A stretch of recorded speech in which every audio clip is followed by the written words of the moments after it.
Olá, muito boa tarde, ou bom dia, boa noite, boa madrugada para você que nos assiste. Então, aqui nosso Evangelho no Lar, Evangelho na Casa Espírita. Para que vocês possam acompanhar, então, com o livro ou com o celular aqui, né? O nosso capítulo de hoje, nós vamos falar do capítulo, então, número 8, item número 10. Então, vá ao capítulo 8, dentro do capítulo 8, item número 10. Bem-aventurados os que têm puro coração, mãos não lavadas, tá bom? Então, que possamos fazer companhia e ser companhia do nosso Pai, Deus, que nos ajuda dia a dia a combater o nosso próprio orgulho, a nossa própria vaidade, e nos oferece a oportunidade e a bênção da família, do trabalho, da convivência com outros seres humanos, para que possamos driblar a nós mesmos nas nossas nuvens de ilusão. E assim possamos pensar diariamente para onde pretendemos ir. Somos filhos de quem? Estamos aqui para quê? E iremos alcançar o quê? Que assim seja. Então, no estudo deste capítulo, lembrando que sempre fazemos uma breve leitura e alguns comentários, né? A ideia do Evangelho no Lar, o Evangelho na Casa Espírita, não é algo prolongado, e sim é para que a gente tenha esse hábito da oração, da leitura, e que seja objetivo, mas de uma forma mais aprofundada, não somente uma leitura passada, e sim uma leitura reflexiva. Os judeus haviam desprezado os verdadeiros mandamentos de Deus para se aferrarem à prática dos regulamentos que os homens tinham estatuído, e da rígida observância desses regulamentos faziam casos de consciência. A substância muito simples acabara por desaparecer, debaixo da complicação da forma. Como fosse muito mais fácil praticar atos exteriores do que se reformar moralmente, lavar as mãos do que expurgar o coração, iludiram-se a si próprios os homens, tendo-se como quites para com Deus, por se conformarem com aquelas práticas, conservando-se tais quais eram, visto-se lhes ter ensinado que Deus não exigia mais do que isso. Daí o haver dito o profeta: é em vão que este povo me honra de lábios, ensinando máximas e ordenações humanas. Verificou-se o mesmo com a doutrina moral do Cristo, que acabou por ser atirada para segundo plano, donde resulta que muitos cristãos, a exemplo dos antigos judeus, consideram mais garantida a salvação por meio de práticas exteriores do que pelas da moral. É a essas adições feitas pelos homens à lei de Deus que Jesus alude quando diz: arrancada será toda a planta que meu Pai Celestial não plantou. Só voltando aqui, não vou continuar a leitura mais para frente, gente, mostrando claramente como é que nós levamos a nossa cultura social para dentro das religiões, para dentro das práticas filosóficas e até mesmo para as questões que o Cristo nos ensinou. E aqui está dizendo os judeus como exemplo daquele meio que o Cristo viveu. Mas vemos isso em todas as épocas e em todas as culturas. As pessoas estão em suas religiões e levam as suas práticas sociais de levantar, abaixar, ficar honrando o líder da religião, seja o palestrante, o padre, o pastor, seja lá qual título tiver, né?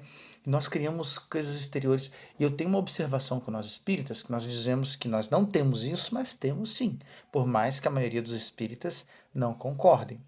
A partir do momento que a gente faz, por exemplo, um evangelho cheio de regras também, tem que ter a oração inicial, tem que ter a leitura, a irradiação, tá numa certa ordenação, a gente entende porque tem ordenação, mas isso acaba virando uma uma prática exterior, como está dizendo aqui, por mais que alguns espíritas também não vão admitir.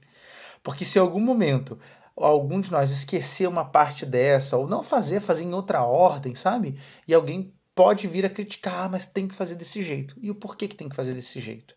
A gente entende o porquê, né? A questão da oração inicial é que para você possa se harmonizar. A irradiação é você mentalizar e emanar sua energia em direção ao outro campo eletromagnético, etc.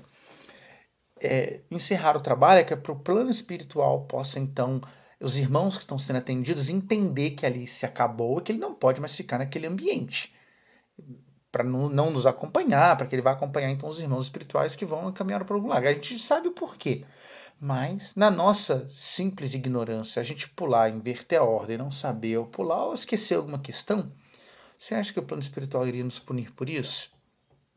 Então quer dizer que se eu for numa certa religião, não fizer a regra, a ordenação, é como se fosse uma coreografia, Deus vai nos punir por isso? Pensemos nisso. Então, por isso que ele diz aqui do Cristo falar que toda planta que eu não plantei não germinará. É por isso, porque tira as questões exteriores, o que é o mais importante. E pensando bem, qual seria a importância de termos casas religiosas?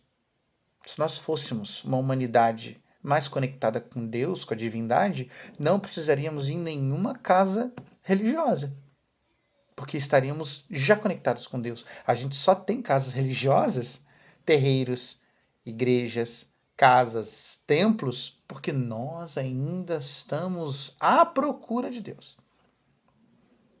Se nós já tivéssemos encontrado, estado com Ele, estado com os ensinamentos do Cristo de forma plena, não precisaríamos de templos. A nossa casa interna seria o nosso templo. O objetivo da religião é conduzir a Deus o homem. Ou seja, né? Eles vão nos ajudar aí. Se a gente já estivesse lá, não precisaríamos de algo para nos conduzir. Só precisa de escola para os estudantes que não aprenderam ainda. Quando os estudantes já aprenderam, não precisa mais de escola. Ora, este não chega a, vamos dizer assim, então quer dizer que eu tenho que parar de estudar se eu já aprendi? Quando é que termina? Quando é que termina é a minha pergunta também. Ora, esse não chega a Deus senão quando se torna perfeito. Tá aqui a resposta. Logo, toda religião que não torna melhor o homem não alcança o seu objetivo. Ponto, gente. Se as pessoas estão tão preocupadas em manter a instituição, manter seus cargos dentro dessa instituição, se as pessoas querem ser os líderes desse... Acabou, não tem porquê, né? Não vamos ter alcançado, se a gente quiser isso, o que realmente Deus gostaria da gente, né? Se é a função da religião nos encaminhar a Deus, e isso está nos encaminhando para outras pessoas, ficar bajulando outros seres humanos, ficar seguindo regras de outros seres humanos, sem pensar nesse objetivo divino e criando regras para os outros seguirem. Eu estou vendo uma série muito interessante chamada Outlander. Tem várias temporadas aí. E tem algumas temporadas que mostram um pouco desse conflito ideológico entre duas grandes religiões. Pessoas se casando numa na outra. Quanto dogma, quanta crendice, vamos dizer assim, que não nos leva a Deus, só nos leva às questões sociais.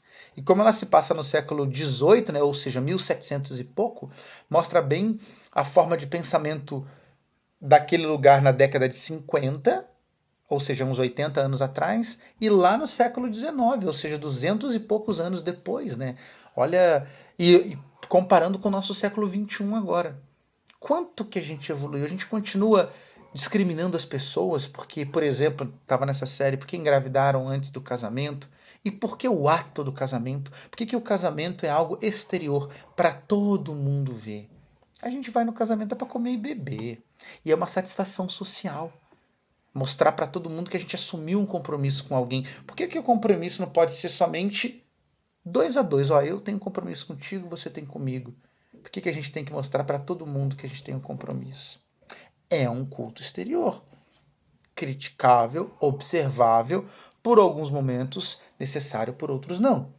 Entendemos também ao viés da psicologia que tem pessoas que precisam desse reforço social. Ela precisa se sentir acolhida, pertencente. Mas isso é uma coisa social que nós, espíritos ainda pouco evoluídos, precisamos. A partir do momento que nós melhorarmos, não precisamos nos sentir pertencentes ao grupo. Nós já seremos pertencentes. E se eu preciso me colocar pertencente ao grupo, é porque o grupo me obriga a me colocar em situações para eu me sentir pertencente. Sabe aquela história do que os outros vão falar? Você dentro da sua casa não faz certas coisas porque os vizinhos vão falar, como se os vizinhos estivessem dentro da tua casa. Mas sabe quem é o vizinho do seu vizinho? Você. Porque você também fala do seu vizinho e você espera certas atitudes do seu vizinho, senão os outros vão falar, ou seja, você vai falar. Toda aquela que o homem julgue poder apoiar-se para fazer o mal, ou é falsa, é religião, né? Ou está falseada em seu princípio. Ou ela é falsa ou ela já começou errada, isso que quer dizer.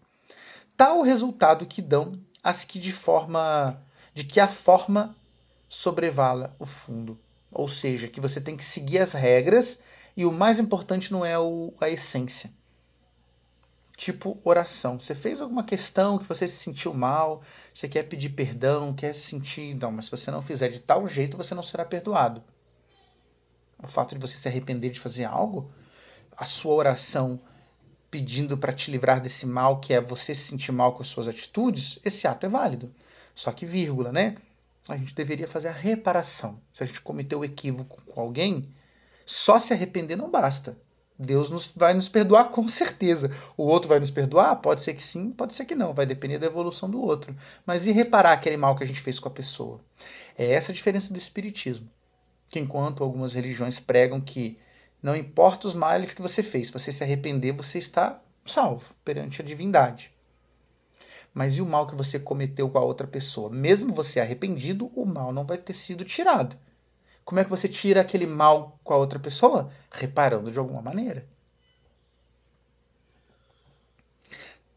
Tal o resultado que dão as que em forma... tá, sobrevalece o fundo. A questão de você valorizar mais o ato exterior do que o resultado lá, né? Nula é a crença na eficácia dos sinais exteriores.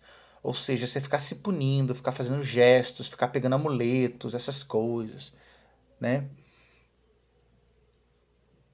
Se não obsta a que se cometem assassinos, adultérios, expoliações, que se levantem calúnias, que se causem danos ao próximo, seja no que for.